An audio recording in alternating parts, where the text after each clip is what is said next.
Hey, how's it going, everybody? So I just finally beat Metal Gear Solid Delta, and I gotta say, the whole game is just a complete and utter woke nightmare.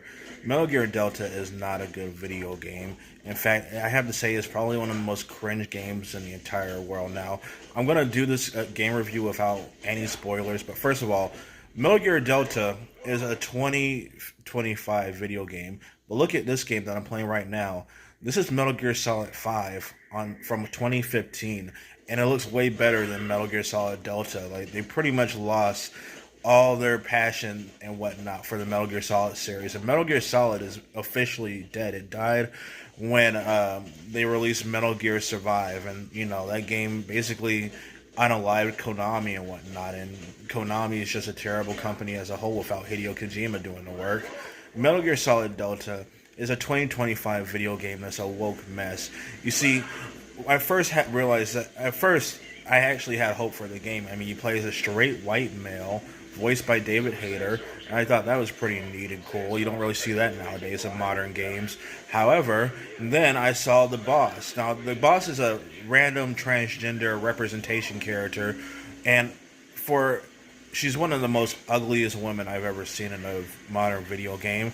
Like, the uglification of video game characters is a real thing, and the boss is really just a woke nightmare. I mean, first of all, she's not even hot, but secondly, she literally manhandles the main character Snake multiple times throughout the series, and she's just a total girl boss character. Like, this is just ridiculous. Like, the super soldier named Snake literally can't handle one transgender looking man lady, and overall, it was just cringe and disgusting. There's also some other cringe moments in the game where there's literally a character named the End, right? And the boss says some cringe stuff like that will literally be the end of the boy, because she's talking about how the End will basically get rid of Snake and unalive him. And I cringe so hard. Like, that's just terrible writing as a whole. Like, video games nowadays are just so soulless and passionless, and Metal Gear Solid Delta is just not a good video game. Like, it's just a woke mess. I mean, the good thing about Metal Gear Solid: The Phantom Pain is that at least it has attractive women and a strong white male protagonist. Whereas in Metal Gear Solid Delta, you play as a white male protagonist who gets manhandled by some girl boss and cucked at the end.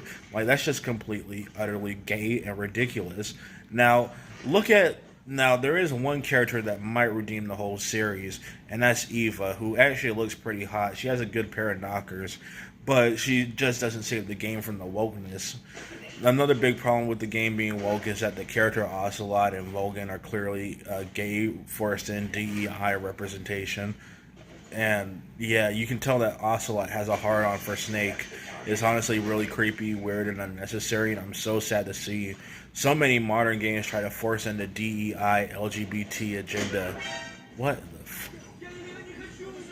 Okay, that looked like a bug right there. But anyway, it's so sad to see so many modern games fall into the trap of being DEI woke propaganda that we have nowadays.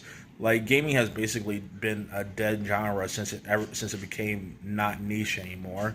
Back then, games used to be more niche and more underrated. Like, back then, we had underrated games like Donkey Kong Country, Super Mario Bros. 3, Earthbound, so many classic games. And nowadays, since gaming has hit the mainstream, games just, aren't cool anymore, because nowadays, instead of pandering towards nerds and actual fans, a lot of these game devs are pandering towards a bunch of dyed-haired, transgender, gender-confused liberals. And Metal Gear Solid Delta is a perfect example of that whole thing happening.